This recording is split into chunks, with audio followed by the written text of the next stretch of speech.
Selamat datang di IPG Talks sore ini. Kita akan berbicara tentang pentingnya warga mengawal proses perumusan kebijakan. Seperti yang kita ketahui bersama, ini topik yang sangat menarik ya, karena proses perumusan kebijakan itu adalah suatu proses yang perlu partisipasi warga sebagai ejawanta dari penerapan prinsip good governance. Dan kita tahu dalam beberapa kasus belakangan ini sering juga muncul penolakan-penolakan terhadap suatu kebijakan yang munculnya belakangan setelah kebijakan tersebut hadir gitu dan disahkan. Tentunya kita semua tahu ya, katakanlah ada Omnibus Law, kemudian yang baru-baru ini adalah di level nasional ada PMK dari Menteri Kesehatan. Nah, berangkat dari pentingnya isu ini, kita rasa ya untuk publik, maka kita pun mengangkat topik partisipasi warga ini dengan melihat praktik-praktik baik di daerah. Dalam hal ini di Lombok dan Nusa Tenggara. Untuk itu di sini telah hadir Pak Arnowadi. Selamat sore Pak. Dari Disbudpar Lombok Utara, kemudian ada Ibu Vima dari Forum Akademia NTT, dan Mas Siba dari Pasir Putih. Sebelum kita masuk ke diskusi yang akan dipandu oleh Mbak Clara, mungkin saya akan memaparkan sedikit tentang apa itu CIPG. Mungkin rekan-rekan sekalian belum ada yang belum familiar dengan CIPG. CIPG sendiri adalah lembaga riset independen. Kami berdiri pada tahun 2010 dengan 3 fokus utama pada isu inovasi, kebijakan, dan tata kelola. Adapun yang menjadi area kekhususan kami itu ada pada area pengetahuan dan inovasi, dan informasi dan perubahan sosial. Pada area pengetahuan dan inovasi, kami banyak melakukan penelitian, berkolaborasi dengan kementerian dan lembaga internasional untuk isu kebijakan inovasi, kebijakan dan agenda riset dan produksi pengetahuan. Gitu. Jadi kalau berbicara pengetahuan dan inovasi memang sangat erat kaitannya gitu dari produksi pengetahuan sampai kepada kebijakan maupun kepada komersialisasi produk gitu ya dalam konteks industri. Di sisi lain kami juga mengkaji tentang informasi dan perubahan sosial terkait dengan humaniora digital, media dan ruang publik dan pemerintahan terbuka atau open data gitu ya. Dan baru-baru ini mungkin sering mendengar dengan masih familiar di kuping kita bersama ramainya isu buzzer. Itu adalah salah satu dalam salah sebuah diskusinya kami juga menelurkan satu riset terkait dengan buzzer gitu untuk meramaikan dan memberikan penjelasan kepada publik apa itu buzzer. Mungkin itu pengantar dari saya, tidak usah terlalu lama, nanti takutnya membosankan. Kita langsung ke topik utama diskusi sore ini. Saya langsung lempar ke Mbak Clara Esti. Silakan Mbak Clara. Baik, terima kasih Mas Rinaldi. Selamat sore menjelang malam teman-teman semua. Selamat datang di IPG Talks. Saya Clara yang akan menjadi semacam pengatur lalu lintas bincang-bincang kita dalam kesempatan kali ini. Nah, selama 1 jam ke depan sampai kira-kira pukul 20 WITA atau pukul 19 WIB, kita akan berbincang, berbagi pengalaman juga atau berbagi gagasan mungkin nanti soal partisipasi warga dalam mengawal kebijakan, mengawal perumusan kebijakan. Penting sih, tapi atau sering ya, kadang bikin pening juga. Nah, acara ini akan modelnya talk show, jadi saya akan bertanya kepada narasumber secara bergantian, lalu nanti akan ada sesi tanya jawab. Bagi teman-teman yang punya pertanyaan, silakan nanti dituliskan di kolom chat. Nanti kita diskusikan bareng-bareng. Nah, kita langsung saja ya. Sudah hadir bersama kita ada Pak Arnowadi. Beliau adalah Kepala Bidang Kebudayaan dan Kesenian dari Dinas Kebudayaan dan Pariwisata Kabupaten Lombok Utara. Selamat datang Pak Arnowadi. Lalu ada Kak Siba, Muhammad Siba Waihi. Beliau dari Komunitas Pasir Putih. Lalu ada Kak Vima Inabui atau Kak Vima ya, dari Forum Akademia NTT. Kak Vima boleh nyalakan videonya? Ya. Iya. Halo Mbak Clara. Halo. Saya mau langsung aja nih. Langsung aja supaya nanti diskusinya bisa lebih panjang juga ya. Saya mau ke Kak Vima dulu kali ya.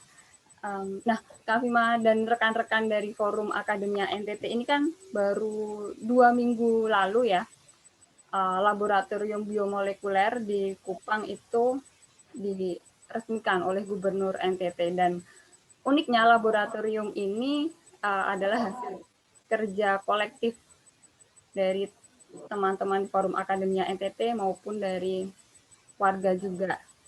Nah, dengan kehadiran lab biomolekuler itu, kemudian tes swab massal dengan metode pool test dapat dilakukan. Kak Vima boleh cerita Kak, sebenarnya ada kegelisahan atau ada urgensi apa sih untuk membawa ide lab biomolekuler maupun ide pool test itu ke pemerintah di Provinsi NTT? Ya, terima kasih Kak Clara untuk perkenalannya. Terima kasih buat kesempatan yang diberikan juga bagi kami untuk berbagi pengalaman. Saya seorang mungkin sedikit pengantar ya, saya peneliti biomolekuler. Jadi mungkin saya bahasanya mungkin tidak begitu bisa ini kan yang mengundang ini lembaga riset sosial yang tentu orang-orangnya pasti pakar di bidang kelembagaan, sosial, tata kelola dan sebagainya. Jadi saya membahasakan dengan yang sangat awam, artinya membagi pengalaman saja tentang apa yang kami lakukan di NTT. Ya, urgensinya itu saat itu adalah jumlah center pemeriksaan yang sangat terbatas. Gitu, dan untuk COVID-19, dan kemudian juga masyarakat yang harus tinggal di rumah dalam jangka waktu lama, sehingga gerak ekonomi menjadi lebih lambat. Di situ sebenarnya kita menawarkan apa yang saya datang dengan ide bahwa kita bisa lebih menghemat biaya tes COVID itu dan menjangkau lebih banyak orang yang dapat tes dengan suatu metode pool test. Metode pool test ini intinya melakukan tes secara massal dengan menggunakan PCR. Nah, saat itu ide itu ada, tetapi fasilitas labnya tidak ada sama sekali. Jadi sudah ada satu lab PCR di NTT saat itu, tapi itu tes yang dilakukan adalah tes yang individual satu persatu dengan biaya yang sangat mahal, yang tentu tidak sulit terjangkau untuk ukuran umum dari masyarakat NTT ya, itu mahal, sehingga kita perlu cari metode lain yang lebih bisa dengan sesegera mungkin memetakan kelompok-kelompok masyarakat mana yang masih belum tertular, mana yang sudah tertular, sehingga nantinya akan menggerakkan kembali roda ekonomi yang macet tadi. Nah, sebenarnya kegelisahannya berawal dari situ, karena saya tahu bahwa di NTT ini juga fasilitas kesehatan, jumlah rasio antara jumlah penduduk dengan ketersediaan hal-hal seperti misalnya kamar rumah sakit, tempat tidur, kemudian ventilator dan lain-lain itu jauh sekali rasionya itu, sehingga jika sampai ada lonjakan COVID seperti yang terjadi di provinsi lain, sangat yakin NTT tidak akan siap dan akan menjadi bencana yang kita tidak dapat tanggulangi. Dan saat itu kekhawatiran itu datang, Sehingga kita berpikir harus segera mengusulkan antisipasi supaya jangan terjadi lonjakan tersebut. Sehingga akhirnya kita mengusulkan usulan melakukan double test tadi. Dan akhirnya itu untuk melakukan itu dibutuhkan sebuah laboratorium, sesuatu yang belum pernah ada di NTT, lab yang artinya yang berfokus untuk melakukan suatu terobosan baru, suatu inovasi yang memang metode pool test ini belum dilakukan, artinya belum umum dilakukan di Indonesia, memang ada di Sumatera Barat satu, tapi ini kita ingin melakukan sesuatu yang tidak diatur oleh Kemenkes. Kita pengen bikin itu suatu inovasi yang bisa memberikan terobosan untuk kemudahan untuk pencegahan COVID. Nah, disitulah kita mulai awalnya sih, Mbak Clara, dan ternyata usaha selama 5 bulan kurang lebih bersama Forum Akademia NTT itu berbuah dengan peresmian lab kemarin tanggal 16 Oktober. Nah, tadi Kak Vima sudah menyebut ya, ini usahanya sampai jadi lab itu kurang lebih 5 bulan, berarti mulai sejak Mei ya Kak ya? Sejak awal Mei ya? 1 Mei. Bahkan 1 Mei, ya. Beneran 1 Mei. Waktu itu kan kalau dari yang saya baca, Kakak dan Forum Akademia NTT juga sudah melakukan audiensi, menyampaikan ide pool test ini tidak cuma ke pemerintah Provinsi NTT, tapi juga ke pemerintah Kota Kupang. Tapi baru terrealisasi kemarin 16 Oktober kemarin. Itu kan waktu yang cukup lama gitu ya Kak, mengingat ini masa pandemi gitu, ini darurat gitu. Nah, apa yang tantangan sebenarnya, saya ingin mencari tahu apa sih tantangan yang Kak Vima dan rekan-rekan di Forum Akademia NTT hadapi waktu itu, sehingga untuk mewujudkan ide tadi tuh ternyata cukup lama juga, padahal ada Iya, saya rasa banyak ya, tantangannya banyak sekali, tapi mungkin ada 3 yang saya rasa paling besar berdasarkan pengalaman yang kami rasakan 5 bulan terakhir itu. Yang paling pertama itu adalah adanya tentu birokrasi ya, birokrasi di sini lebih ke yang saya rasakan komunikasi antar institusi itu sangat minim, maksudnya dalam banyak hal. Ketika kami ingin merealisasikan ide ini nih, kamilah anak-anak di Forum Akademia NTT yang bergerak untuk menghubungkan antara institusi perguruan tinggi, dinas kesehatan kota, dinas kesehatan provinsi, kemudian juga dengan pihak-pihak pengambil keputusan ya, maksudnya dengan wali kota, gubernur, tokoh-tokoh masyarakat. Di sini kami merasakan sekali bahwa apa yang seharusnya dapat dikomunikasikan antar institusi itu tidak berjalan. Jadi misalnya, apalagi ini untuk apa yang kami usung ini kan agenda publik sebenarnya untuk kesehatan masyarakat. Tapi ketika realisasinya berjalan, misalnya contohnya saat itu belum ada alat PCR di NTT. Nah, ada satu alat PCR yang ada di perguruan tinggi di sini di Undana. Nah, kemudian di sini untuk mendapatkan akses ke alat PCR itu mesti kami ya secara personal yang datang ke sana untuk minta tolong kita pinjam alat PCR-nya. Kemudian Undana sendiri berikutnya kami komunikasi juga ke Dinkes lewat kami juga. Jadi kami yang harus bolak-balik ke pintu untuk menghubungkan orang-orang yang seharusnya menurut kami dapat berbicara langsung untuk agenda publik. Nah itu, jadi saya merasakan sekali banyak entiti di pemerintahan yang jika itu bukan merupakan program rutin, maka tidak ada komunikasi antar institusi, macet. Jadi kitalah yang seolah-olah berkepentingan, kitalah yang seolah dianggap punya agenda ini sehingga harus bolak-balik menghubungkan. Satu itu. Poin kedua kesulitannya adalah soal sistem anggaran yang memang kaku.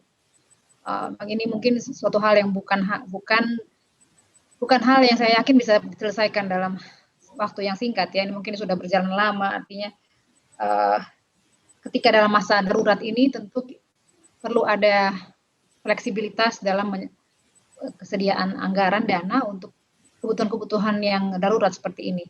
Nah, misalnya contohnya kita mau mengadakan laboratorium ini, itu kan tidak ada dalam anggaran yang diusulkan di awal, sehingga susah sekali untuk diakomodir kebutuhan untuk penanganan COVID kayak gini. Jadi tidak ada ruang anggaran untuk inovasi, untuk sesuatu yang. Jadi saat itu tuh susahnya adalah semua orang bilang iya dengan idenya bagus nih, setuju. Setiap kali kita presentasi, wah idenya bagus nih. Tapi semua berakhir di janji, akhirnya sempat lama untuk tidak terlaksana sama sekali. Alasannya karena tidak ada anggaran atau tidak ada alokasi ke situ.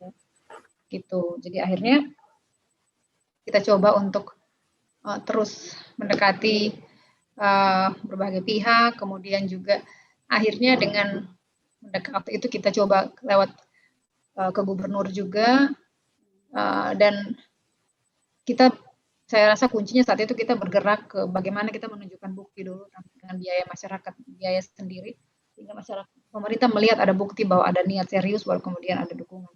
Jadi di situ ya itu mekanisme penganggaran yang menurut saya belum mewadahi situasi-situasi darurat pandemi seperti ini. Dan yang ketiga itu sebenarnya poin kesulitan yang ketiga juga adanya arogansi sektoral. Jadi maksudnya begini, saya rasa ini COVID ini kesempatan kita belajar bahwa dalam menyelesaikan suatu krisis kita perlu multidisiplin approach. Di situ kadang-kadang orang berpikir oke, ini COVID maka ini hanya domain dari orang kesehatan. Padahal di situ dibutuhkan juga domain orang sains masuk di situ untuk melakukan inovasi. Juga ada sosiologinya di situ, aspek untuk kemasyarakatan gimana, aspek tata kelembagaan politik. Nah ini yang ditawarkan oleh Forum Akademi NTT ketika kami datang dengan memang tim kami ini multidisipliner. Dan ini sangat sulit menembus karena sampai sekarang pun masih terjadi. Jadi meskipun sudah diresmikan labnya, ketika menawarkan inovasi ini ke dunia kesehatan sangat banyak sekali resistensi, penolakan dari teman-teman di area di medis, para medis yang memang mungkin selama ini memang lebih yang banyak bergelut di COVID, tetapi tidak begitu banyak juga yang terbuka terhadap inovasi bahwa ini bisa ada kebaruan. Dan jadi di situ kami merasa sekali bahwa untuk meyakinkan publik bahwa untuk menyelesaikan masalah sekompleks COVID ini membutuhkan pendekatan dari berbagai keilmuan. Nah itu juga tantangan. Jadi saya rasa 3 itu Mbak yang utama. Menarik sekali Kak. Tadi Kak Vima sudah share soal birokrasi, ternyata komunikasi antar institusi ini melalui tadi, tapi ada kuncinya bahwa bukti, kemudian kolaborasi itu sebenarnya kolaborasi multidisiplin itu sangat dibutuhkan untuk menangani krisis. Sekarang saya ingin ke Kak Siba dulu untuk share pengalamannya. Sedikit perkenalan, Kak Siba ini ada dari komunitas Pasir Putih ya. Tahun 2018 Pasir Putih ini melakukan riset mengenai perubahan arsitektur rumah adat di Dusun Segenter. Saya salah nggak ya ngucapinnya? Segenter ya? Iya benar, Segenter. Segenter. Segenter ini salah satu dusun atau kampung adat ya Kak di Lombok Utara. Nah waktu itu teman-teman Pasir Putih melakukan sensus di Dusun Segenter dan menemukan bahwa dari total 92 rumah, tinggal 11 saja yang masih mempertahankan arsitektur tradisionalnya ya. Setelah digali, kemudian digali lebih jauh, ternyata ketahuan bahwa ada beberapa faktor yang melatar belakangi perubahan arsitektur itu. Misalnya ada warga yang punya keahlian untuk membangun dengan arsitektur tradisional ternyata semakin berkurang, kemudian sumber-sumber material untuk membangun rumah adat atau rumah dengan arsitektur tradisional juga makin sulit karena lahannya sudah berubah jadi kebun. Kemudian juga ternyata pendampingan dari pemerintah daerah dirasa belum cukup untuk mengembangkan kapasitas warga. Berbekal hasil riset itu, Pasir Putih kemudian melakukan advokasi ya Kak ke pemerintah Kabupaten Lombok Utara. Nah, kalau boleh cerita sedikit dengan singkat Kak, waktu itu langkah apa yang teman-teman Pasir Putih lakukan untuk mengadvokasi atau membawa hasil riset dan meyakinkan pemerintah daerah untuk menggunakan hasil riset Pasir Putih dan menggunakannya untuk perumusan kebijakan di daerah. Ini untuk kasus Segenter aja atau bisa saya elaborasi lebih jauh? Boleh Kak, tapi singkat aja. Oke, siap. Pertama saya ingin mengucapkan terima kasih ke CIPG dan seluruh kawan-kawan yang hadir saat ini. Terima kasih sudah mengundang Pasir Putih untuk berbagi tentang apa saja yang dilakukan Pasir Putih selama ini terkait dengan bagaimana warga mendorong kebijakan di Lombok Utara. Pertama yang ingin saya sampaikan adalah Pasir Putih berdiri sejak tahun 2009 akhir. Kemudian sejak saat itu teman-teman memanfaatkan organisasi ini yang kami sebut sebagai representasi dari masyarakat untuk tidak hanya, karena basicnya Pasir Putih itu bergerak di literasi, seni dan budaya, tidak hanya membuat produk literasi atau produk kebudayaan, tetapi juga bagaimana melalui kegiatan-kegiatan tersebut bisa mendorong keterlibatan pemerintah lebih aktif untuk untuk perubahan atau pembangunan di masyarakat. Dan sebenarnya tidak asing kalau misalnya berbicara tentang itu, di awal-awal itu kami sering bekerja sama dengan Yayasan Kelola yang memanfaatkan PNPM waktu itu untuk membuat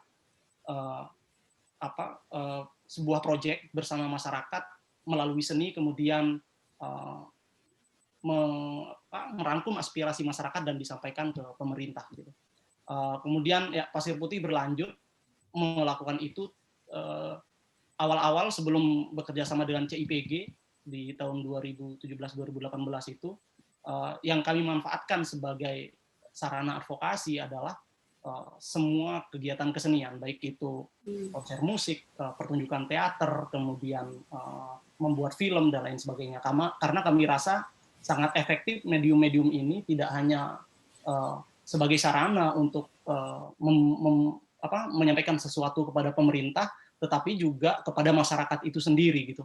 Dan Pasir Putih berada di dua ranah itu, memberikan wacana kepada publik dan juga kepada stakeholder gitu. Nah, kemudian selama tahun 2009 sampai kemudian kami bekerja sama dengan CIPG, sebenarnya bangunan-bangunan itu memang sudah ada. Hubungan Pasir Putih baik dengan masyarakat, dengan pemerintah itu sudah terjalin cukup lama. Sehingga ketika kami melakukan advokasi hasil riset di CIPG itu, kami dengan bisa dikatakan cukup mudah untuk bertemu dengan para stakeholder termasuk Pak Arnowadi yang kebetulan hadir saat ini.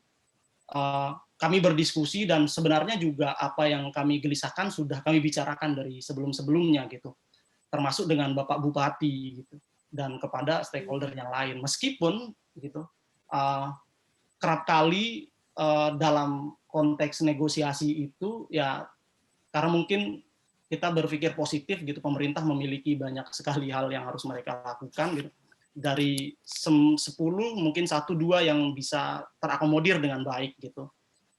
Salah satunya dari sekian banyak pengajuan atau diskusi-diskusi Pemda itu tidak banyak yang bisa dilaksanakan, tetapi beberapa juga terlaksana dengan baik gitu. Misalnya Bangsal Menggawe, sebuah festival yang kami hajatkan untuk menjadi ruang mengumpulkan aspirasi publik dan mempertemukan antara masyarakat dengan pemerintah gitu. Nah, untuk kasus Segenter sendiri sampai sekarang masih terus kami diskusikan dengan Pak Arnowadi, dan karena memang Segenter ini tidak gampang gitu. Meskipun sejak 2010 itu kami coba untuk melakukan pengarsipan tentang Segenter gitu dan menyuarakannya juga. Tetapi yang kami percayai adalah apa yang kami lakukan paling tidak bisa menjadi pengingat, dan kami yakin juga ada banyak lingkaran lain yang juga menggelisahkan hal yang sama. Terbukti misalnya Pemda Lombok Utara sekarang punya semacam, nanti Pak Arno bisa menjelaskan lebih jauh tentang masyarakat adat, tentang bangunan-bangunan bersejarah itu sudah ada, dan bahkan dibentuk forum adat di masing-masing desa gitu. Itu mungkin salah satu yang menarik dan dari hasil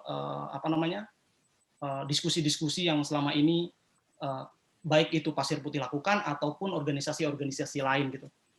Gitu yang saya cukup salut gitu di pemerintahan Lombok Utara ini masih sangat terbuka berdiskusi dengan siapa saja, baik itu mulai dari tingkat yang paling tinggi sampai bahkan ke dusun, ke desa gitu. Pasir Putih kerap melakukan kegiatan-kegiatan advokasi dari tingkat dusun ke desa, kemudian ke kabupaten gitu. Sementara ini itu. Nah, oke. Kalau tidak salah sebenarnya waktu masa riset dan advokasi itu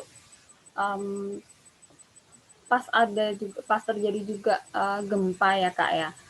Nah, apakah kemudian gempa bumi di Lombok Juli 2018 itu membantu advokasi atau kemudian malah membuat ada perubahan, ada inovasi baru di data yang teman-teman Pasir Putih bawa ke Pemda atau seperti apa dampaknya? Oke. Itu kayaknya satu situasi yang mungkin tidak diharapkan semua orang gitu. Pada waktu itu Pasir Putih memilih untuk bergerak sendiri dalam artian tidak dengan pemerintah gitu waktu itu, dan kami membuat posko-posko penanganan sendiri karena waktu itu kami menilai pemerintah KLU cukup lambat karena kami terjun di lapangan hampir ke 100 titik pengungsian, membawa selama 3 bulan kami membawa logistik, dan ini dari sumbangan dari kawan-kawan. Kami melihat mungkin dengan cara kami bergerak sendiri itu bisa membantu pemerintah. Toh juga kan tidak segala sesuatu bisa bertumpu kepada pemerintah gitu. Masyarakat juga harus, atau organisasi juga harus memiliki inisiatif sendiri untuk bisa melakukan sesuatu gitu. Dan saat itu ya yang kami lakukan sebenarnya lebih kepada Pasir Putih bergerak sendiri, paling berkoordinasi dengan kawan-kawan di lapangan gitu. Terkait dengan dan termasuk waktu itu kami sempat ke Segenter melihat bagaimana kondisi di sana.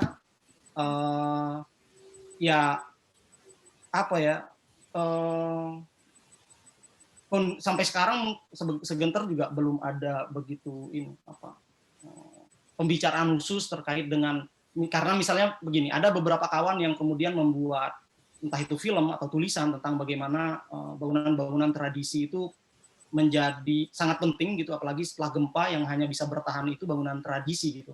Banyak coba membuat film, mungkin juga mengajukan ke pemerintah, tapi kami tidak membangun itu gitu.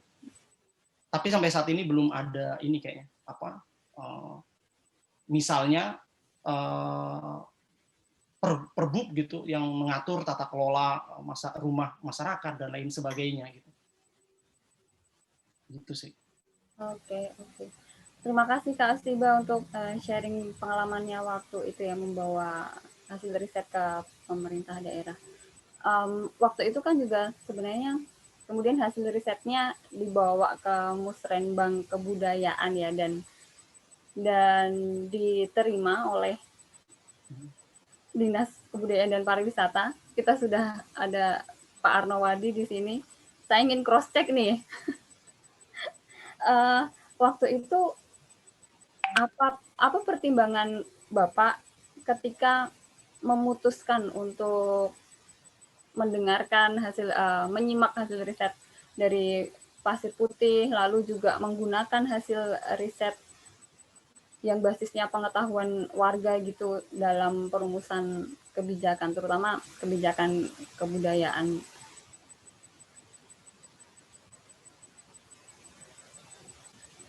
Mungkin boleh di-unmute dulu Pak mikrofonnya. Baik, sebelumnya terima kasih kepada teman-teman sudah mempercayakan kita untuk berbicara bersama, sharing pikiran dalam hal bagaimana peran masyarakat dalam menunjang perumusan kebijakan publik. Jadi tadi sudah panjang lebar dijelaskan oleh rekan saya Sibawae, karena memang betul Pasir Putih adalah partner kita yang dulunya berkeluh kesah awalnya melihat kondisi segentar pada saat itu. Akhirnya dari apa yang dilakukan oleh Pasir Putih mengadakan riset di wilayah Segentar, karena sebelumnya saya cerita sedikit bahwa Segentar itu adalah kampung tradisional yang dulu pernah juga akan mendapat bantuan dari pemerintah pusat. Kalau tidak salah pada waktu itu 200 juta. Memang khusus untuk memang yang tradisional, rumah tradisional. Namun setelah pemerintah pusat akan mengucurkan anggarannya ke Segentar itu, dilihat cocok apa yang dikatakan oleh si Bawai tadi. Dari 92 rumah yang ada di situ yang dulunya adalah tradisional, hanya tinggal 11 yang masih mempertahankan ke tradisionalnya. Nah, akhirnya hasil riset yang dilakukan oleh rekan-rekan dari Pasir Putih dibawa ke kantor dan bahkan sampai saya terima di kantor hasil risetnya. Kemudian pada waktu itu kami akan sharing dengan Pak Bupati, namun kesibukan pada saat itu akhirnya Pasir Putih sendiri ketemu sama Pak Bupati pada saat itu.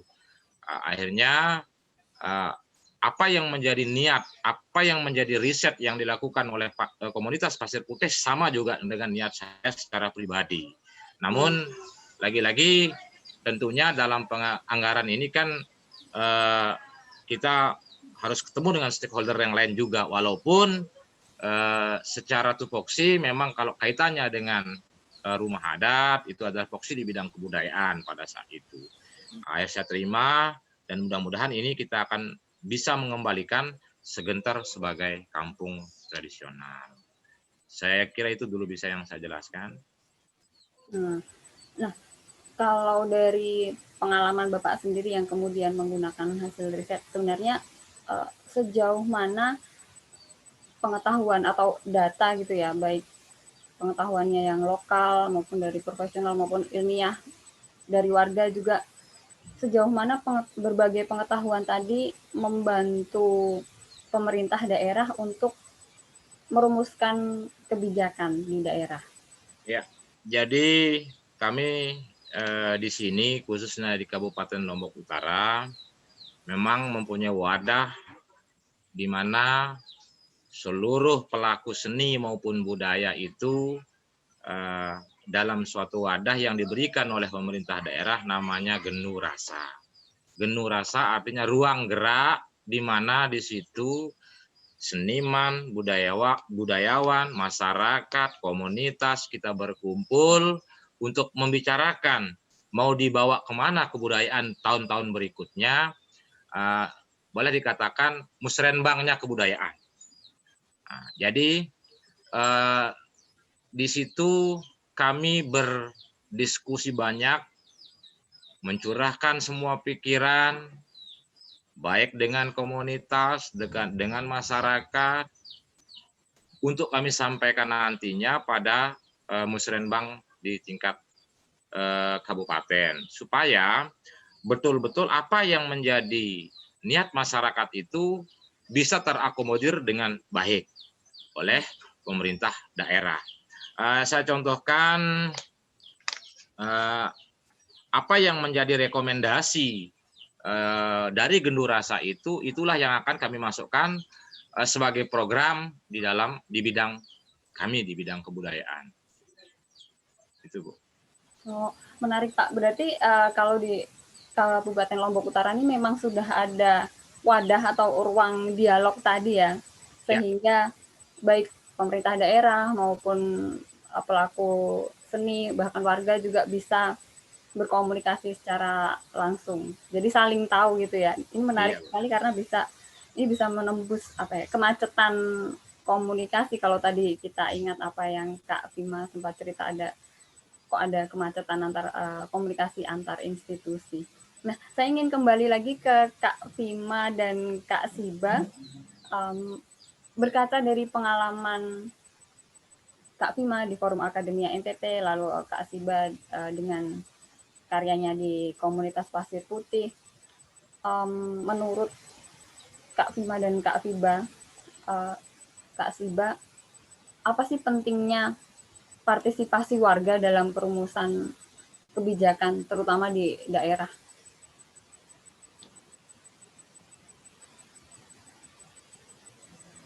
Halo, Kim mungkin dulu deh. boleh Kak Bima dulu atau Kak Bima dulu?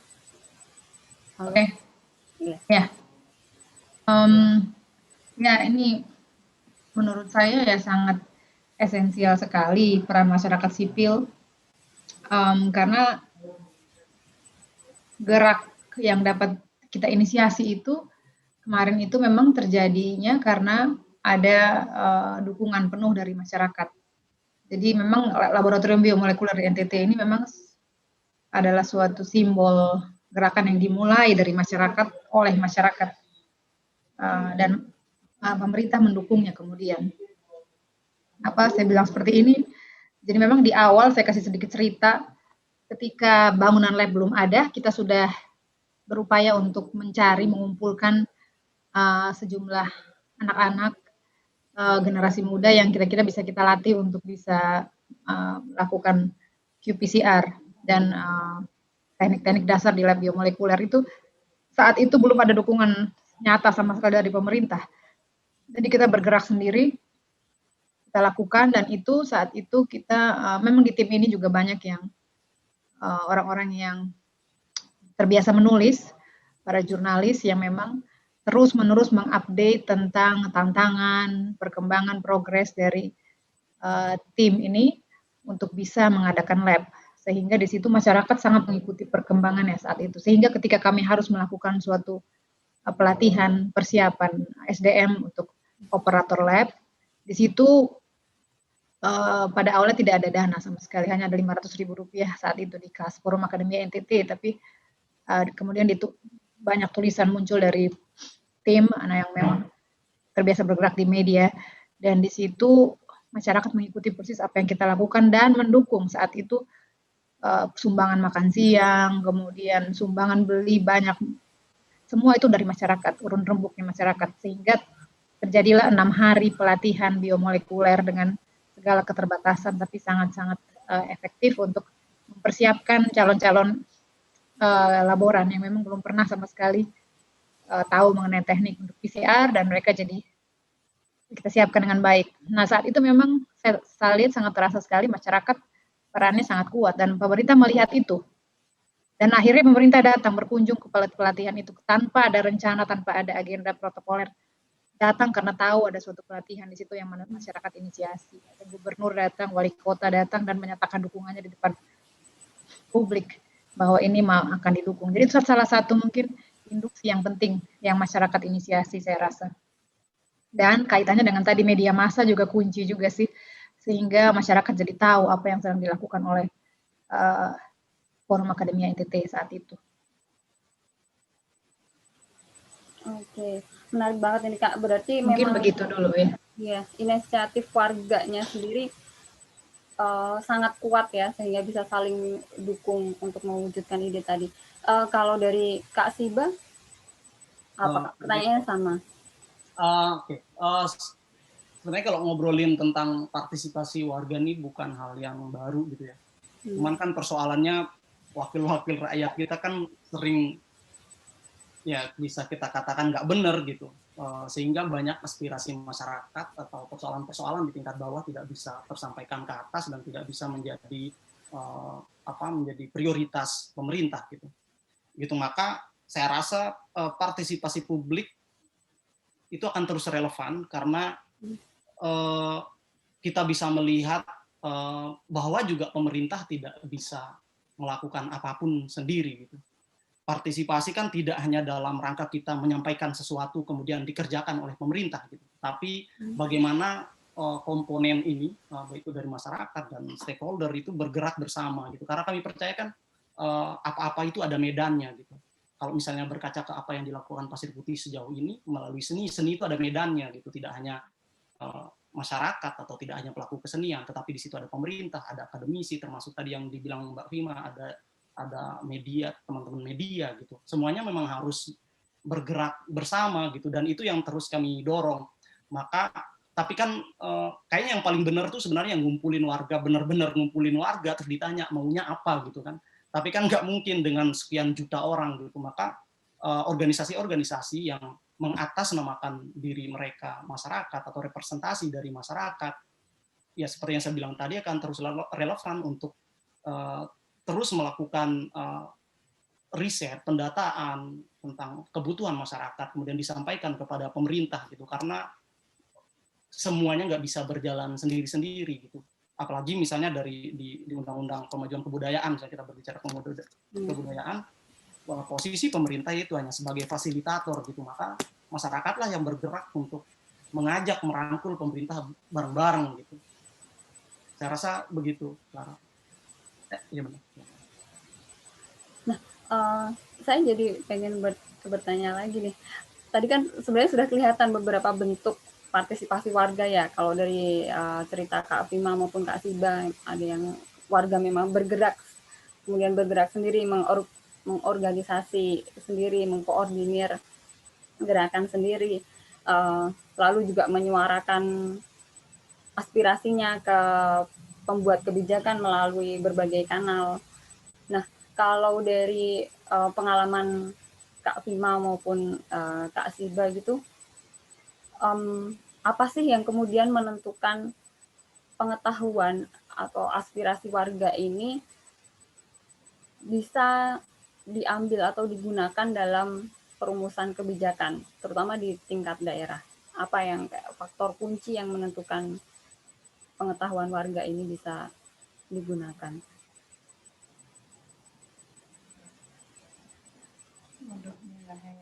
Halo.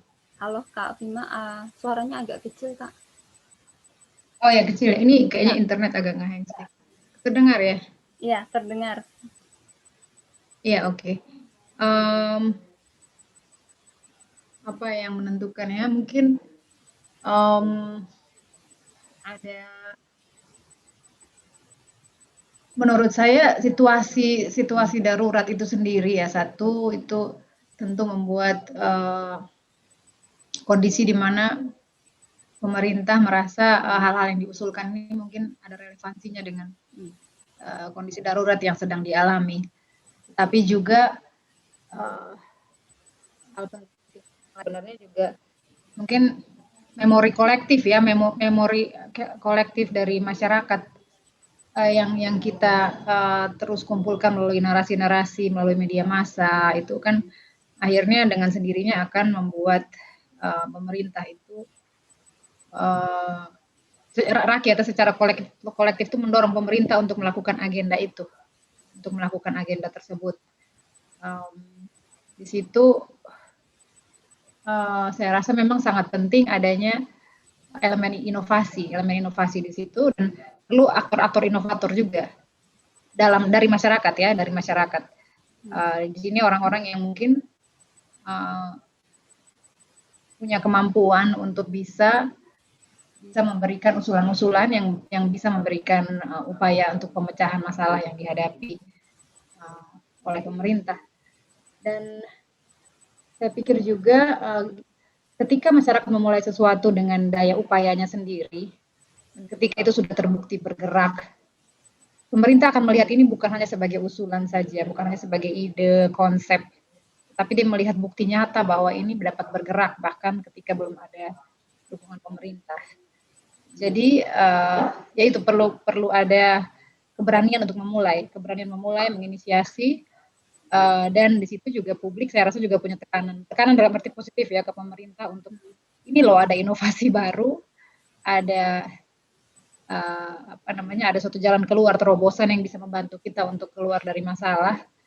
Dan di situ pemerintah pun akhirnya melalui audiensi menyampaikan apa yang kita rasa itu penting, itu kemudian juga akhirnya tergerak untuk mendukung melalui finansial, dana, kebijakan-kebijakan yang berarti. Dan memang di NTT ini juga saya harus sebutkan juga memang gubernur pimpinannya saat ini juga memang untungnya juga dalam posisi yang mengapresiasi riset.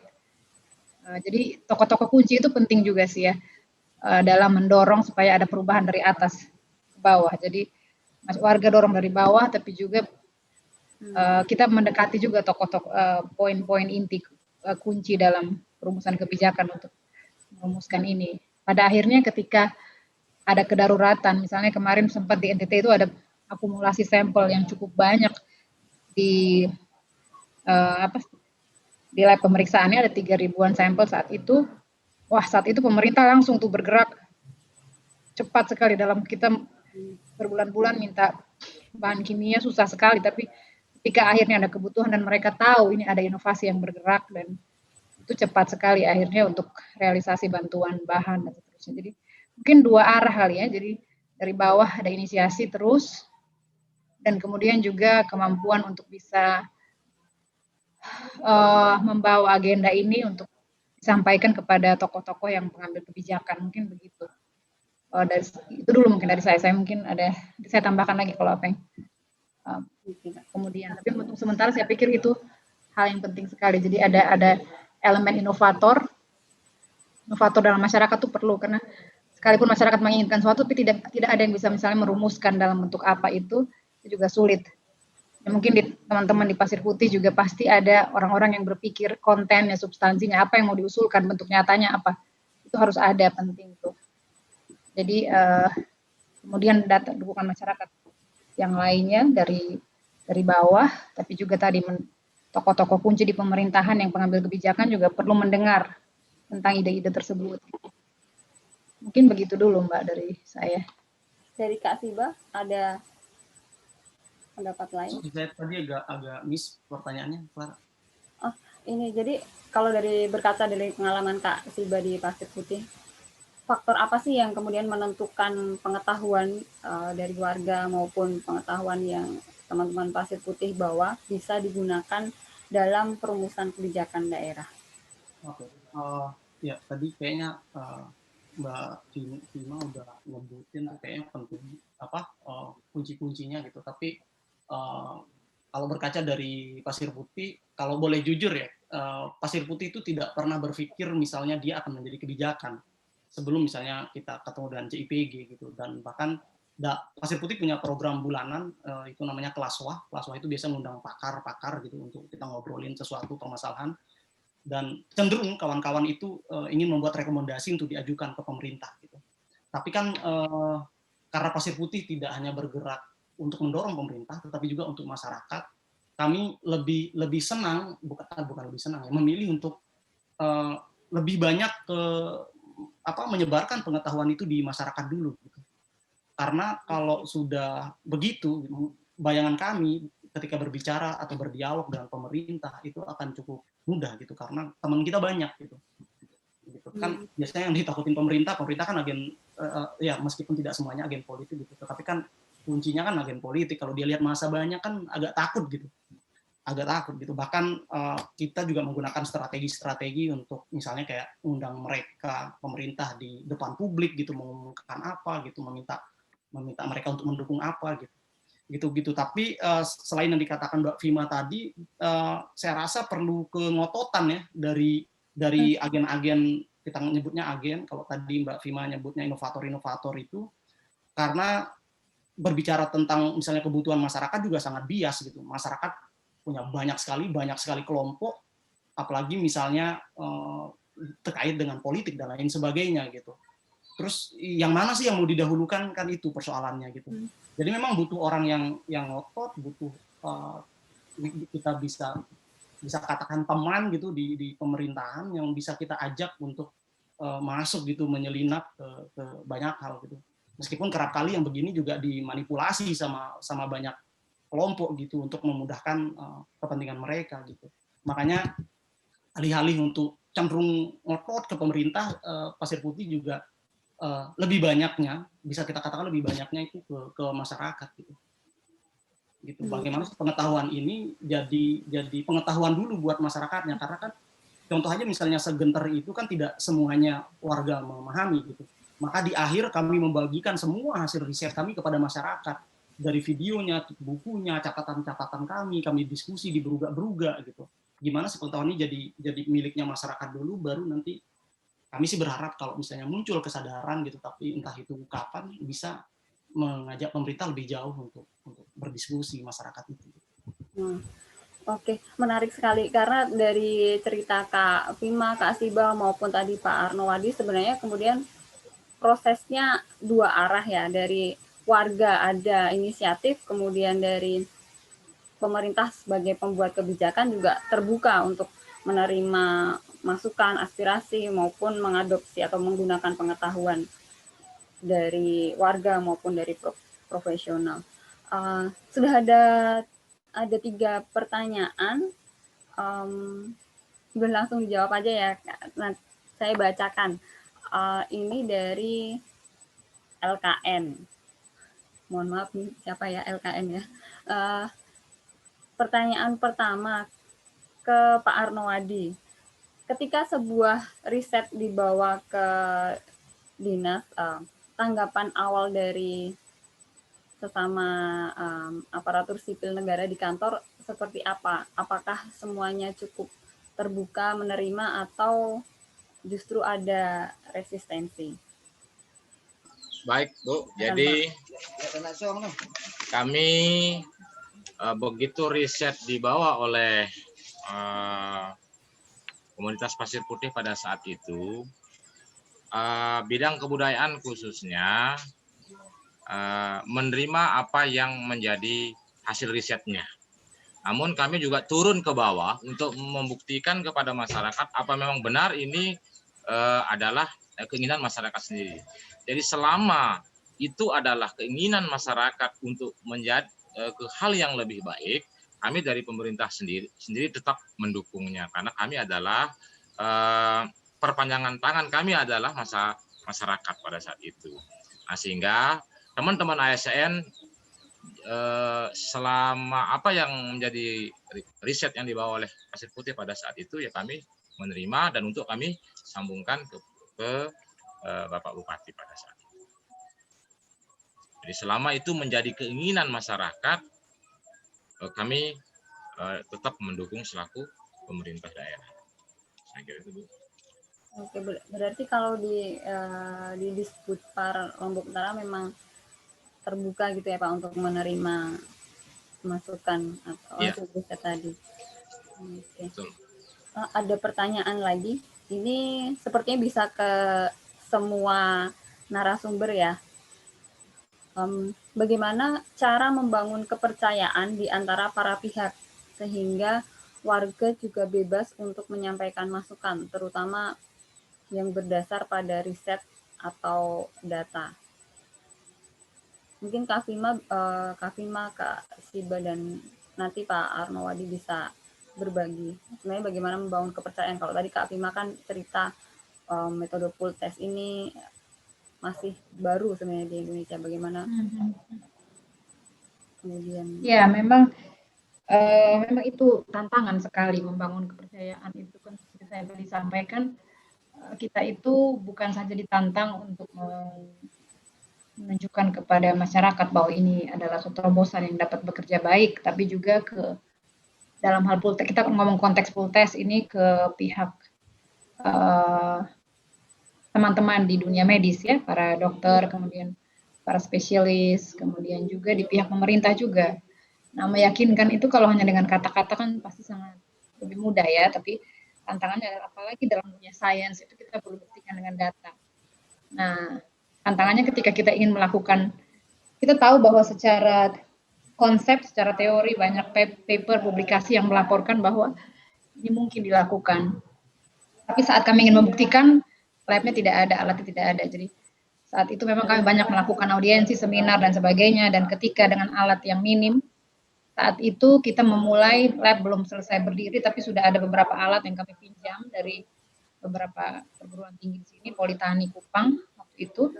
Kita sudah melakukan dengan alat yang minim, optimasi, validasi alat, validasi reagen, metode, yang bisa kami sampaikan sedikit demi sedikit ke publik dalam berbagai kesempatan.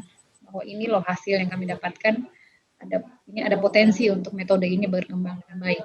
Jadi kami komunikasikan setiap perkembangan yang kami alami. Sampai ketika labnya pas baru jadi, selesai, kami sudah punya SDM yang sudah kami latih sekian bulan. Sehingga kami langsung bergerak untuk melakukan validasi lanjutan. Nah, di situ dukungan pemerintah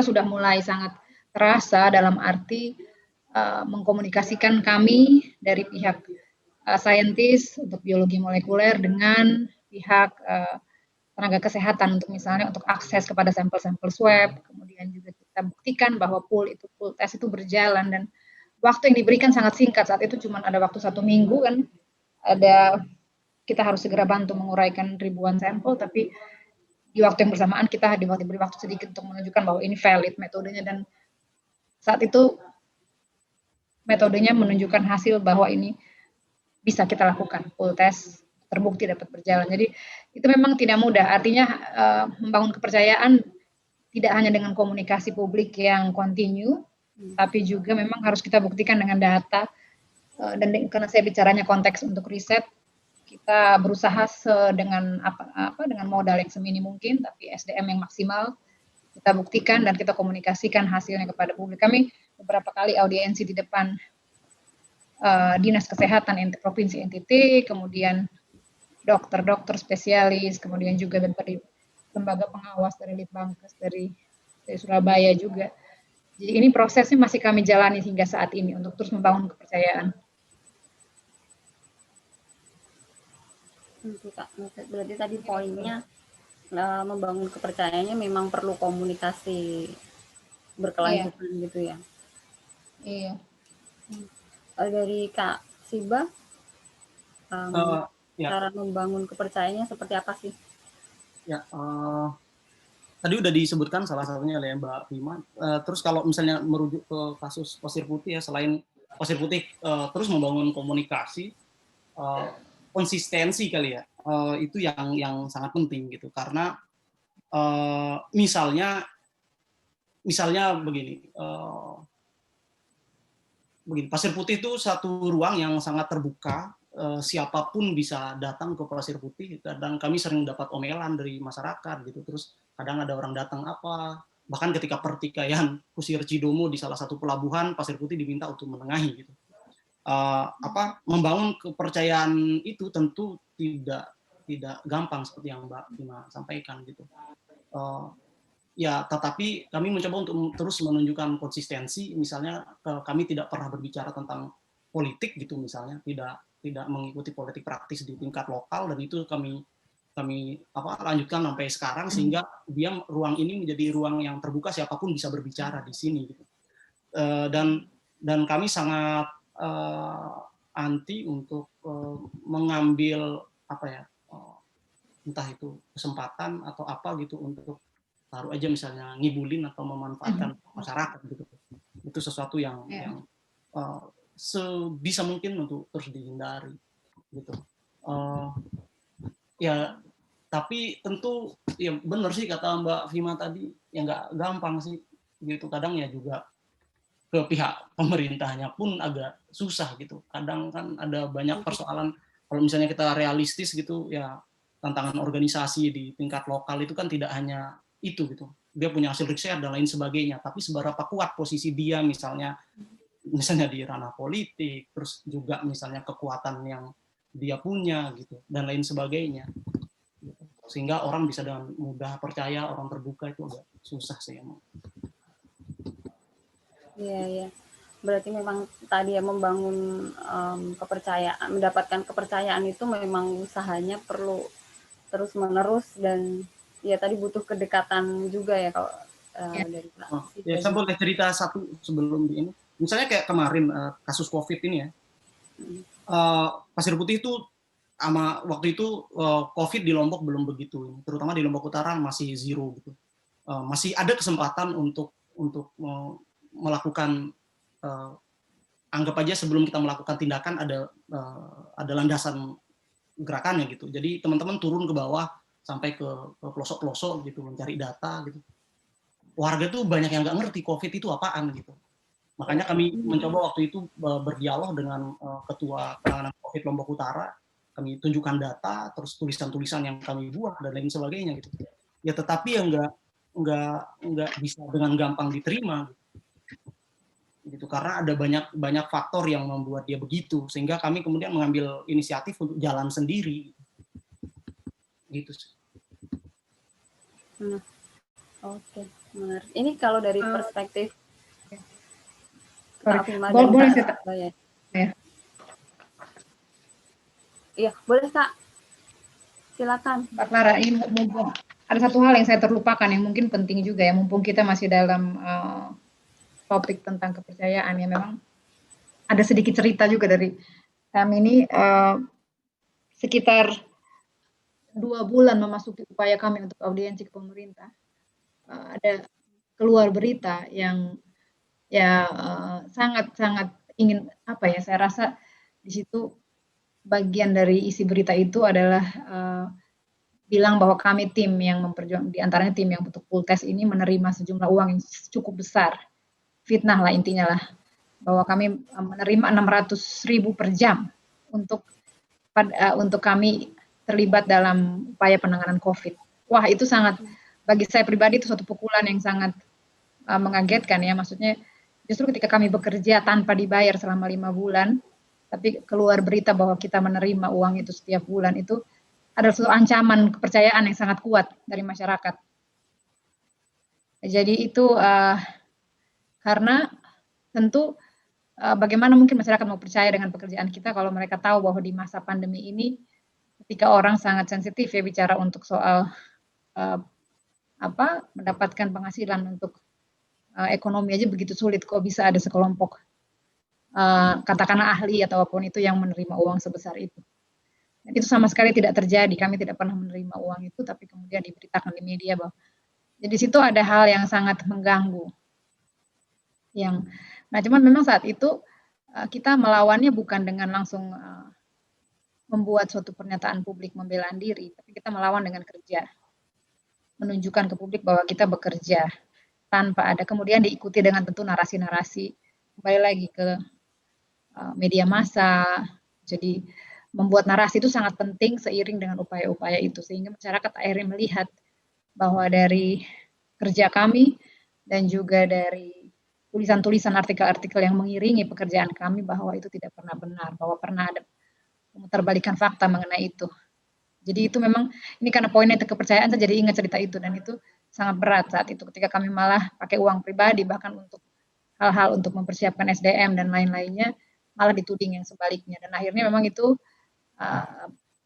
publik menjadi tahu bahwa itu hanya sesuatu yang dibangun untuk menyerang tim inilah istilahnya, untuk mungkin di tengah jalan untuk tidak membuat ini berjalan dengan baik. Itu ada, dan memang karena kami tahu kami bergerak saat itu di suatu area yang sensitif ya kan, begitu banyak uang dikeluarkan untuk rapid test saat itu, kami termasuk yang advokasi bahwa sebisa mungkin biaya lebih alokasi untuk suatu pemeriksaan yang lebih valid, gunakan PCR dan sebagainya, sehingga padahal di situ tentu ada banyak kepentingan, pengadaan alat alkes, alat kesehatan itu kan sangat banyak politis di situ dan keuangan juga. Jadi ya intinya ada tantangan soal kepercayaan ketika memperjuangkan itu. Cuman yang mau saya tekankan memang tadi ya jejaring inovator tadi, sehingga kita bergerak bukan hanya inovasi di bidang core science sendiri ya, tapi juga orang-orang yang mengerti ketika ada masalah ini sebaiknya apa yang dilakukan, langkah berikutnya, strategi berikutnya apa, strategi komunikasi publiknya bagaimana, kemudian kita mesti mendekati pihak yang mana untuk bisa membantu kita mendorong agenda yang ini. Jadi di sini elemen inovator tadi itu memang segala aspek, karena di tim kami itu memang ada orang sosiologi, jurnalis, juga tata kelola kelembagaan, ahli politik. Itu yang membuat saya rasa kuat kaki-kaki ini bergerak dan akhirnya bisa terwujud apa yang kami upayakan tadi. Gitu. Jadi ya memang itu kepercayaan penting sekali sih untuk dibangun. Saya tadi berbagi cerita untuk, soalnya teringat kisah itu waktu tadi Mbak Naya soal kepercayaan. Gitu. Iya ya, noted Kak.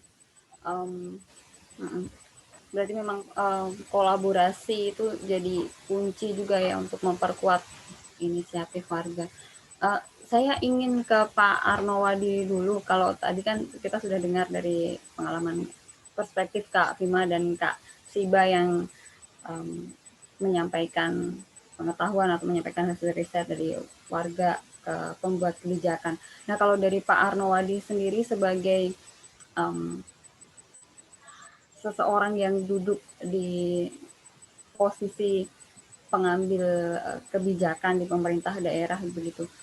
Bagaimana kemudian Bapak membangun kepercayaan juga di antara para pihak sehingga ketika warga menyampaikan aspirasi atau dari komunitas gitu menyampaikan masukan, menyampaikan riset data itu yang mereka bisa menyampaikannya juga dengan apa ya, dengan semangat tanpa menutup-nutupi, dengan jujur juga. Ya. Baik, jadi saya juga memang sependapat dengan Dinda saya, Siba, dan tadi Mbak Imaina Bui. Jadi kalau berbicara masalah membangun kepercayaan itu memang ini sulit sekali. Apalagi di masa sekarang. Kita tahu sekarang saja kita buktikan ada yang percaya tentang COVID, ada yang tidak. Nah, ini memang sulit. Tapi tentunya di sini perlu komunikasi yang intens. Saya berikan satu contoh saja. Pasir Putih pada saat mengajukan hasil riset tentang Segenter, tentunya kami dari pemerintah daerah menerima apa yang menjadi risetnya. Namun tentunya juga kami akan turun menanya kepada masyarakat. Sekiranya nanti apa ada hasil riset itu yang dilakukan oleh komunitas Pasir Putih selaku perpanjang tangan masyarakat itu juga, maka kami tentunya menerima apa yang menjadi hasil riset yang disampaikan oleh komunitas Pasir Putih. Seperti itu, Mbak. Jadi intinya yang penting intens berkomunikasi dan berkoordinasi, dan kami dari pemerintah daerah adalah pelayan daripada masyarakat. Tentunya apa yang menjadi keinginan masyarakat, baik itu melalui dewannya nanti, perwakilan yang duduk di parlemen, lewat aspirasi mereka, nanti kami akan duduk bareng selaku pemerintah daerah. Karena perlu diketahui bahwa DPR ini adalah wakil rakyat juga. Di situ mereka juga akan menghimpun aspirasi apa yang diinginkan oleh masyarakat. Nah, jadi disitulah nanti apa yang disampaikan oleh masyarakat lewat dewan, tentunya kami akan duduk bareng juga, karena kami adalah pelayan daripada masyarakat. Saya kira itu, Mbak Clara. Senang juga nih kalau semangat para pembuat kebijakan nih kayak Pak Arnowadi ya, kita adalah pelayan masyarakat yang membantu masyarakat. Bahkan saya sendiri, saya cerita sedikit, hampir kalau tidak ada pekerjaan di kantor, saya langsung turun berkunjung ke komunitas Pasir Putih. Boleh ditanya sama Mas Siba ini. Ya, artinya untuk membangun komunikasi, ngobrol-ngobrol sambil ya minum kopi lah. Gitu. Biar cair gitu ya Pak suasananya ya, nggak menegangkan gitu ya. Oke, masih ada 2 pertanyaan lagi. Saya bacakan yang bisa satu tadi masih dari LKN. Adakah peran intermediary atau perantara dalam proses ini? Maksudnya dalam proses tadi meyakinkan pembuat kebijakan untuk mengambil kebijakan berdasarkan data atau pengetahuan dari warga maupun pengetahuan dari profesional, atau peran sebagai perantara tadi kemudian diandaikan ada atau malah diambil langsung oleh komunitas peneliti misalnya. Ya, kalau yang selama ini kami lakukan, jadi kami langsung dari komunitas peneliti. Buktinya begini, jadi komunitas peneliti ini meyakinkan kami pemerintah daerah dengan membawa hasil riset, jadi tidak ada melalui perantara. Setelah apa yang dibawa itu kepada kami, langsung kami akan cross check ke bawah, apa memang betul apa yang disampaikan oleh komunitas selaku yang melaksanakan riset di tempat itu. Itu kalau dari Tiang. Oke, berarti kalau gitu kredibilitas peneliti itu juga jadi pertimbangan ya Pak kalau tadi. Ya, jadi kami begini, Pasir Putih kami tidak hanya kenal baru saja, jadi dalam berkegiatan Pasir Putih sudah kami percaya penuh sudah 3 kali. Pada saat pertama mereka mengajukan kegiatan kaitannya dengan sio-sio bongkok. Jadi kami duduk bareng melihat ternyata apa yang dilakukan oleh Pasir Putih ini bisa memberikan kami keyakinan bahwa ternyata apa yang dilakukan oleh Pasir Putih ini membantu sekali dalam proses pengembangan kebudayaan di Kabupaten Lombok Utara. Sehingga ya boleh dikatakan kami tidak hanya mengenal Pasir Putih ini tahun ini atau beberapa tahun yang lalu, tetapi sudah melaksanakan kegiatan yang ketiga kalau tidak salah. Jadi memang relasi baiknya sudah terbangun gitu ya. Masih ada satu pertanyaan lagi. Ini sepertinya bisa ke semua narasumber ya. Komunikasi yang efektif tadi adalah kunci dari suksesnya advokasi kebijakan berbasis data. Tapi ASN atau pejabat pemerintah sebagai pengambil kebijakan ini biasanya memiliki masa jabatan terbatas. Bagaimana strategi membangun komunikasi advokasi yang efektif dan berkelanjutan antar lembaga tanpa mengandalkan peran satu individu tertentu? Saya boleh ke Pasir Putih yang sudah berdiri sejak 2009. Ya, itu memang kerap jadi persoalan ya, Clara. Itu sering kali. Bahkan yang paling terakhir itu yang kami coba kerjasama dengan dinas arsip daerah. Begitu kita ke sana ternyata baru semua orang-orangnya dan pada bingung apa gitu. Mereka nggak ngerti juga.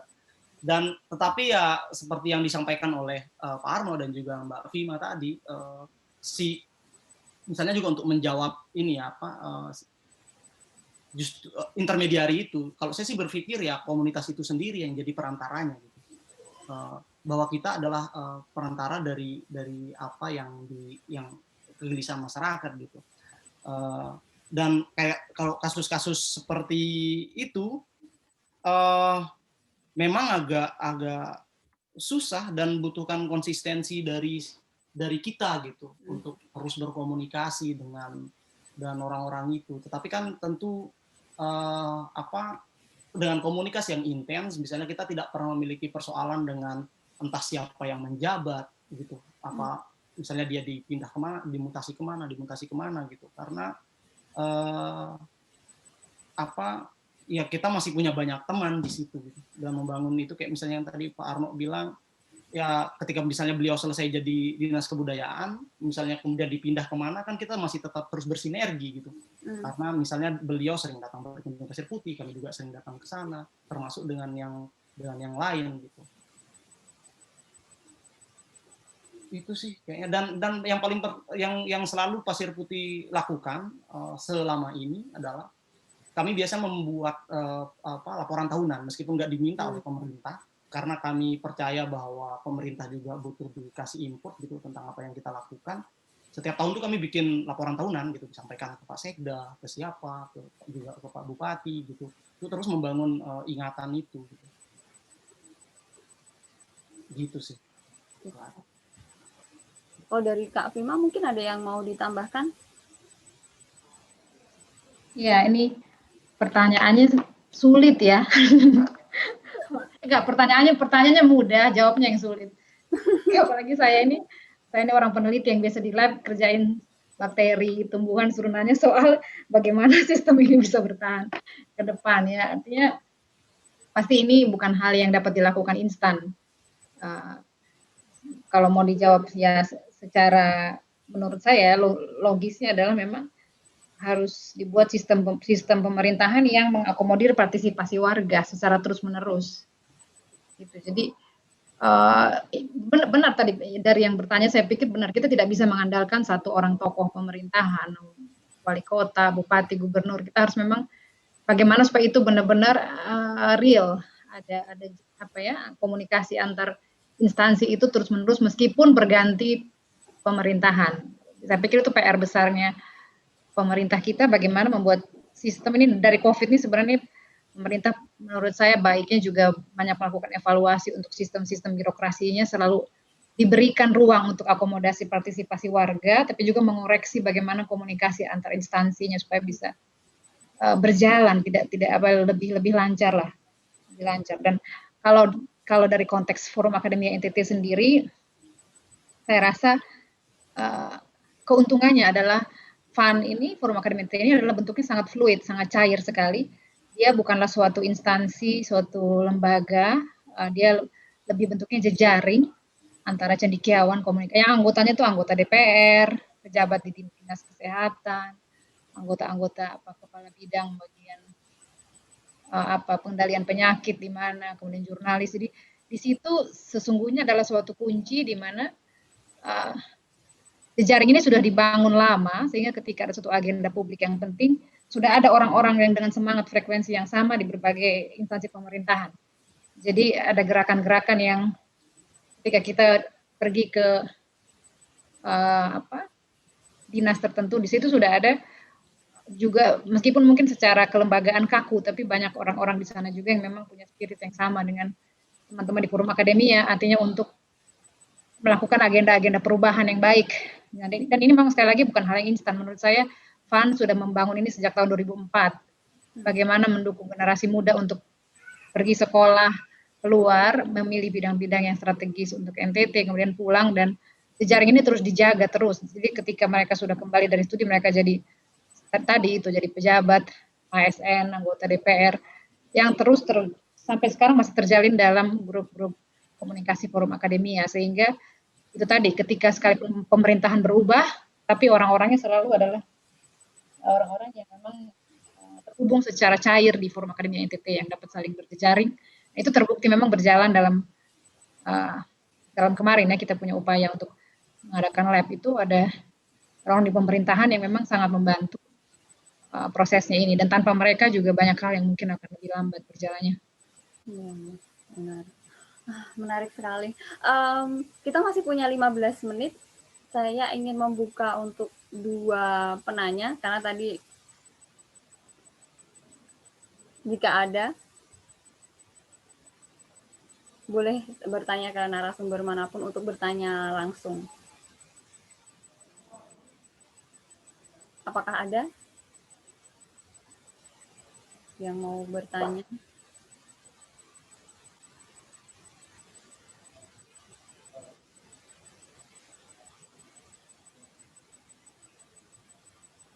Kalau ada yang ingin bertanya langsung, boleh raise hand, ada fitur raise hand di sana, atau bisa langsung unmute mikrofonnya.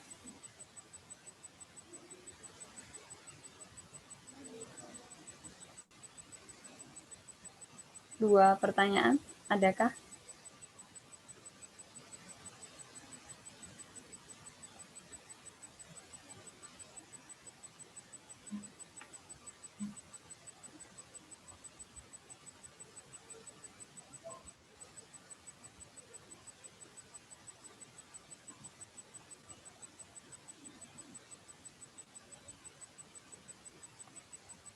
Nggak ada ya?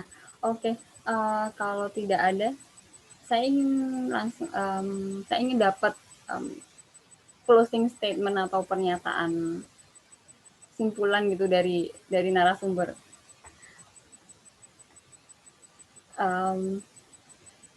Topiknya soal partisipasi warga nih, partisipasi warga dalam mengawal kebijakan publik. Closing statement dari setiap narasumber, poin penting yang ingin Kak Bima, Pak Arnowadi, maupun Kak Siba sampaikan soal partisipasi warga dalam mengawal kebijakan publik. Baik, saya berstatement bahwa di dalam membangun sinergitas dengan pemerintah daerah, peran masyarakat sangat kami butuhkan. Karena apa yang diinginkan oleh masyarakat tentunya harus bisa dipenuhi oleh pemerintah daerah. Jadi kalau tidak sinergi antara apa yang diinginkan oleh masyarakat dengan apa kemauan pemerintah, tentunya nanti akan menjadi bumerang di situ. Itu statement saya, Bu. Oke, menarik sekali, Pak. Tanpa sinergi, peran warga sangat dibutuhkan oleh pembuat kebijakan, dan tanpa sinergi justru jadi bumerang, nggak jadi apa-apa kebijakan itu. Baik, saya ingin ke Kak Bima untuk closing statement. Iya, mungkin kalau kita mau menyimpulkan untuk yang saya dan tim pelajari ya dari pengalaman kami, khususnya untuk pendirian lab molekuler di NTT ini, sangat penting ada inisiasi warga, inisiasi yang artinya harus ada pihak yang berani mengambil inisiasi, dan disitulah letak peran para jejaring inovator tadi. Kata kuncinya ada jejaring inovator, jadi memang apa yang mau dibikin itu tentu harus didukung dengan inovasi bernilai inovasi, tapi juga di situ makna jejaring adalah di situ ada memang orang-orang yang memang punya keahlian di berbagai bidang yang berbeda tadi untuk mampu mendekati, kemudian mensosialisasikan ini dengan baik kepada publik, kepada pemerintah, dan tahu di mana titik-titik macetnya ada di mana, mampu untuk bisa membuat pemetaan yang tepat. Jadi kata kuncinya jejaring inovator, ada inisiasi, dan tadi terus-menerus komunikasi publik. Jadi memang tadi ngotot itu penting juga ya, kadang-kadang ngotot, maksudnya terus-menerus mengkomunikasikan apa yang diagendakan tanpa bosan, karena di situ sebenarnya yang diperjuangkan adalah bukan agenda organisasi, tapi agenda publik. Begitu kata kunci kepentingan publik ada, maka pemerintah dengan sendirinya akan mengikuti dengan pada akhirnya dengan dukungan kebijakan dan finansial. Ini itu. Oke. Berarti kekuatan utama ada di inisiasi warga, kemudian di jejaring inovator yang mendorong inisiatif warga tadi terwujud, dan tidak kalah penting adalah kerja atau kolaborasi berbagai aktor ya Kak. Saya ingin ke Kak Siba untuk closing statement-nya. Silakan. Kurang lebih sama dengan yang disampaikan Mbak Vima ya. Apa namanya, di tingkat lokal gitu memang dibutuhkan semacam ekosistem yang baik gitu, terutama dari para agen-agen yang ada di daerah untuk membangun kerjasama yang baik, relasi yang baik, sehingga apa-apa bisa pikirkan bersama dan bisa didorong bersama kepada ke pihak pemerintah gitu. Dan saya tidak bisa membayangkan kalau misalnya dalam sebuah kawasan gitu tidak ada partisipasi publik, maka kita nggak bisa membayangkan bagaimana pemerintahan itu gitu. Karena dengan adanya partisipasi publik sekarang ini aja ya nggak semuanya bisa baik dikerjakan oleh pemerintah gitu.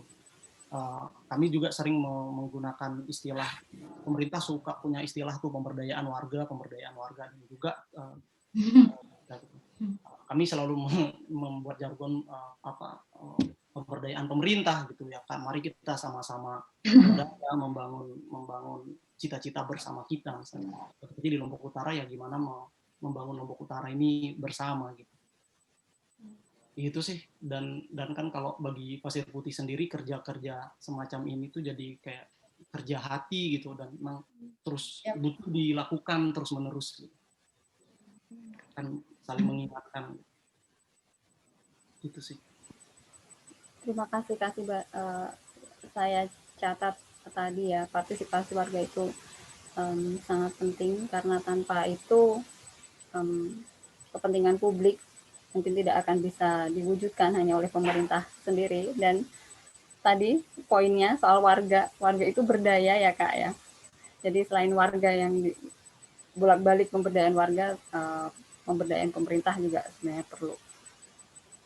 Terima kasih atas diskusi yang sangat berbobot, sangat saya merasa ini diskusi yang sangat penuh dengan gagasan, penuh dengan butir-butir pengalaman, perasan-perasan pengalaman dari Kak Vima, dari Forum Akademia NTT, maupun Kak Siba Pasir Putih, dan Pak Arno Wadi sebagai pengambil kebijakan yang mau mendengarkan, yang mau mengambil pengetahuan maupun hasil riset dari warga. Terima kasih banyak semangatnya, terima kasih sudah berbagi. Saya hanya akan menutup diskusi ini dengan pesan sponsor. Meski kadang bikin pening, partisipasi warga dalam mengawal kebijakan itu penting. Sampai jumpa di kesempatan diskusi berikutnya. Jika ada yang masih ada yang punya pertanyaan tapi belum tersampaikan di sini, silakan bisa sampaikan di media sosial CIPJ. Terima kasih. Terima kasih banyak. Terima kasih banyak. terus Selamat berkarya. Siap. Sama-sama, sama-sama. Sampai jumpa Mbak Vima. Terima kasih banyak Sampai jumpa, semuanya. Pak Arno. Ya, makasih semua ya. Mbak Sarah dan Vima, Makasih, Mbak, ya. Pak Wadi, tetap sehat. Amin. Sama-sama dan sukses. rekan-rekan Tetap semua. semangat melayani. Siap. Sukses selalu. Terus. Mantap. Terima kasih yang sudah bertahan. Diskusinya panjang. Makasih ya Mbak dan- Clara. Ya, terima kasih Kak Vima sudah berkenan berbagi. Sama-sama. Makasih. Selamat malam. Terima kasih Pak Arnowadi sudah bertahan dari awal hingga akhir. Sama-sama.